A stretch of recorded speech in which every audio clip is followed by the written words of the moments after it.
नमस्कार। Civil learning education point में एक बार फिर से आपका स्वागत है।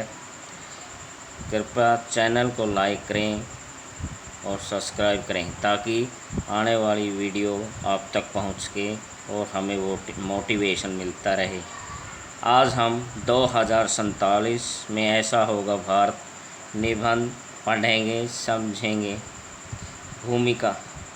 भारत 15 अगस्त 1947 को आज़ाद हुआ था। उस समय भारत के सामने अनेक प्रकार की बाधाएं एवं समस्याएं थीं। ये सभी समस्याएं बाधाएं भारत के विकास में एक कील साबित हो रही थी।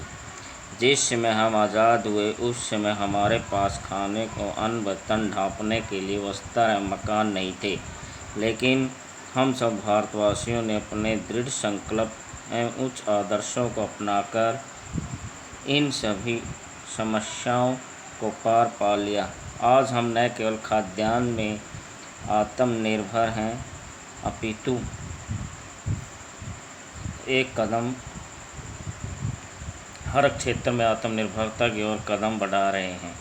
हमारे इन कदमों को समूचा विश्व भी आश्चर्य से देख रहा है। आज हम विकासशील राष्ट्र से विकसित राष्ट्र की ओर कदम से कदम मिलाकर आगे बढ़ रहे हैं। आने वाला 2047 भारत के सपनों एवं आकांक्षाओं का भारत होगा। इस प्रकार के भारत में हर भारतवासी की आकांक्षाएं एवं महत्वाकांक्षाएं पूर्ण होने की उम्मीद है। हर भारतीय अपने कर्तव्य एवं परिश्रम द्वारा इन सब को पार करने का अथक प्रयास कर रहा है। मेरे हर नागरिक की ईमानदारी, परिश्रम तथा दृढ़ इच्छा शक्ति का सारा विश्व लोहा मान चुका है। विश्व के कई देशों में भारत के विकसित तथा सिरमौर भारत का सपना तथा उम्मीद लगाकर देख रहा है। विश्वास पात्र न्यायपालिका न्याय व्यवस्था का संकल्प। भारत की न्याय प्रणाली अंग्रेजी शासन पर आधारित है, मगर अब समय है कि हम हमारी न्याय व्यवस्था में हमारी सांस्कृतिक व धार्मिक मूल्यों के आधार पर संशोधन करें। हमारी न्याय व्यवस्था सभी को बिना किसी भेदभाव के समान न्याय एवं सम्मान, उन्नति एवं प्रगति के शुभ अवसर उपलब्ध हों। अमीर गरीब सभी को उचित न्याय मिले ताकि सभी अपने अपने श्रेष्ठ व उत्तम जीवन को बिना किसी भय के देश के विकास में लगा सके तथा देश को विकसित राष्ट्र की श्रेणी में ला सके। अमेरिका और चीन जैसा समृद्ध भारत। 2047 का समय भारत का समय है। भारत ने अपने पिछले 75 सालों में फर्श से अरस पर आकर सारी दुनिया को सोचने पर मजबूर कर दिया और संपूर्ण विश्व भारत तथा भारतीयों की इच्छा शक्ति व संकल्पों का लोहा मान चुका है। भारतीय तकनीकी तथा उद्योग विश्व के उद्योग व तकनीकी से कम नहीं। आज भारत अमेरिका और चीन जैसा समृद्ध नहीं है। अगर हम प्रत्येक भारतवासी अपनी इच्छा शक्ति से इसी लगन से कार्य करते रहेंगे तो वह दिन दूर नहीं जब अमेरिका तथा चीन के बाद भारत का नंबर होगा। आज विश्व के देश भारत में अपने उद्योग और उत्पाद बेचना व लगाना चाहते हैं। उन्हें भारत के श्रम और कुशलता पर पूरा भरोसा है। जनसंख्या नियंत्रण से आत्मविश्वास। आज हमारी जनसंख्या 137 करोड़ के लगभग है तथा 2047 में इसकी गति 161 करोड़ रहने वाली है। अगर इस गति से जनसंख्या बढ़ती रही तो हम 2047 में चीन को पछाड़कर प्रथम स्थान प्राप्त कर लेंगे। भारत को विकसित बनाने के लिए जनसंख्या वृद्धि पर नियंत्रण करते हुए विश्व को कुशल, सक्षम व परिश्रमी मानव श्रम उपलब्ध करवाकर हम इसको काफ़ी हद तक पार पा सकते हैं। किसी भी देश की जनसंख्या उसके विकास एवं विनाश में उत्तरदायी होती है। अगर हम इसका अच्छे से समर्थन करें तो यह राष्ट्र के निर्माण में फलदायी होगी। कृषि निर्यात में सुधार। हमारा देश कृषि प्रधान देश है। आज हम अपनी खाद्य आवश्यकताओं के साथ साथ विश्व के देशों की खाद्य समस्या का हल भी कर सकते हैं। आज हम कृषि उपज तथा उत्पादन को विश्व रैंकिंग के अनुसार संशोधित कर अपने आप को आत्मनिर्भर व विकसित भारत का सपना साकार कर सकते हैं। आज हमारे किसान आधुनिक कृषि यंत्रों, मशीनी उपकरणों, आधुनिक तकनीकी द्वारा खेती करने लगे हैं। अब वह दिन दूर नहीं जब भारत 2047 तक अपने कृषि निर्यात में सुधार व विकसित भारत की ओर कदम बढ़ाएगा। विश्व संस्थानों की रैंकिंग में सुधार। आज भारत विश्व की संयुक्त राष्ट्र संघ, विश्व बैंक, यूनेस्को, अंतर्राष्ट्रीय श्रम संगठन में भारत के मानव श्रम की मांग है। विश्व बैंक रैंकिंग में भारत का स्थान 66वां हो गया और 2047 तक इसमें और सुधार होने की उम्मीद है। विश्व शांति के प्रयासों की संयुक्त राष्ट्र संघ ने भी प्रशंसा की है। अगर विश्व को तीसरे युद्ध से बचाना है तो उसमें भारत की भूमिका अग्रणी रहने वाली है। कोरोना काल में भारत ने अपनी अर्थव्यवस्था को कम नहीं होने दिया। विश्व बैंक तथा अंतर्राष्ट्रीय मुद्रा कोष ने भी भारत के प्रयासों की तारीफ की है। आत्मनिर्भरता से अर्थव्यवस्था में सुधार। आज भारत ने स्वदेशी को अपनाकर आत्मविश्वास की ओर कदम बढ़ाया। भारत के स्वदेशी तकनीक पर आधारित अनेक उद्योग फिर से जीवित उठे हैं। हमारा क्षेत्र चाहे वह रक्षा, वित्त, सुरक्षा, उद्योग तथा प्रौद्योगिकी का क्यों न हो, हम स्वदेशी का प्रयोग कर हमारी अर्थव्यवस्था को फिर से श्रेष्ठ बनाने का संकल्प दोहरा रहे हैं।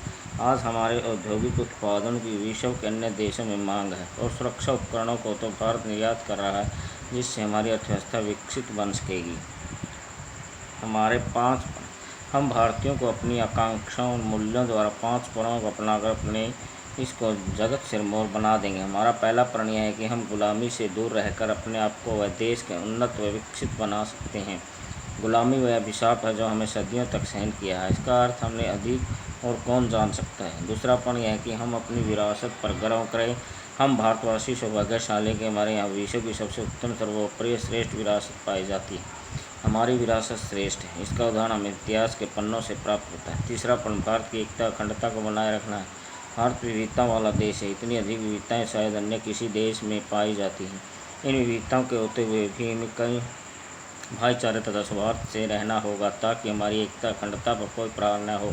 जब हमारे देश का संकट आया, तब तक हमने सभी विविधताओं को मिटाकर उनका सामना किया है। हमारा यही प्रण हमारी एकता का प्राण आधार है। किसी भी देश के आगे ले जाने के लिए उनके नागरिकों का महत्वपूर्ण योगदान होता है। हम भारतवासियों का कर्तव्य है कि हम अपने लक्ष्य और आकांक्षाओं को पूरा करने के लिए अपने अपने कर्तव्यों का पालन करते हुए आगे बढ़ें और भारत को विकसित राष्ट्र बनाने का हर संभव प्रयास करें। रोजगार से स्वरोजगार। हम भारत ने रोजगार की बजाय स्वरोजगार की ओर कदम बढ़ाए हैं। भारत अब रोजगार चाहने वालों में न होकर अपना स्वयं का स्टार्टअप शुरू करने वाला देश बन गया है, जिसका लाभ भारत के अनेक बेरोजगार युवा उठा चुके हैं। अपना स्वयं का स्टार्टअप बनाकर हम अनेकों लोगों को रोजगार उपलब्ध करवा सकते हैं और भारत के विकास में सहायक बन सकते हैं।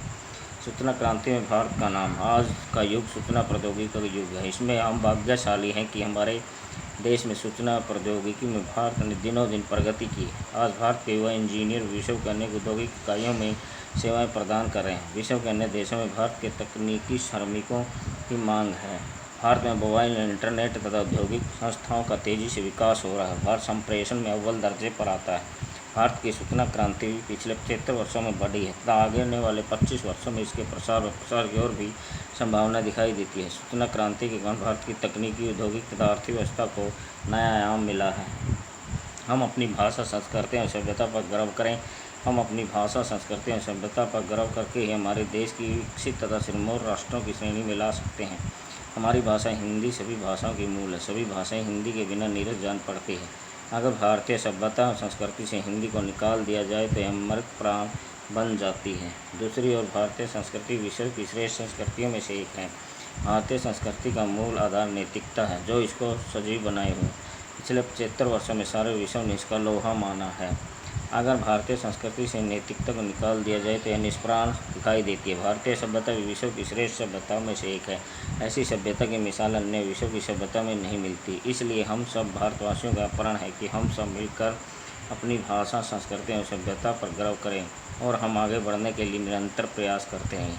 यह हम सब भारतीयों अपनी मातृभूमि के लिए सर्वोच्च न्यौछावर कर देने के बराबर होगा। तभी हम 2047 के भारत की कल्पना को साकार रूप प्रदान कर सकते हैं। निष्कर्ष।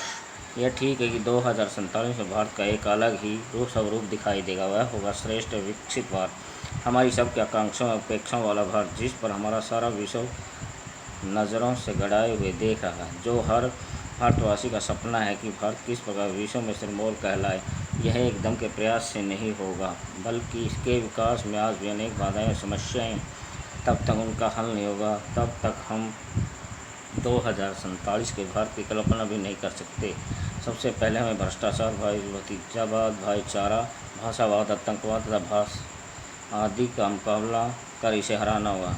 तभी हम 2047 के भारत की कल्पना को साकार रूप प्रदान कर सकते हैं। इसके लिए प्रत्येक भारतवासी को अपने अधिकारों के साथ सम्मौलिक कर्तव्यों पर बल देना होगा। राष्ट्र का गौरव, अस्मिता, आन बान व शान के प्रतीकों का हृदय में समायोजित करते हुए अपने आप को तथा राष्ट्र को विकसित राष्ट्र की श्रेणी में लाना होगा। मेरा देश और मेरे प्रिय देशवासियों की ओर से सारे विश्व का धन्यवाद करना चाहता है कि उन्होंने भारतीय सभ्यता, संस्कृति तथा विश्वास किया और विश्व में उसका मान व सम्मान बढ़ाया। जय हिंद, जय हिंद की सेना। धन्यवाद।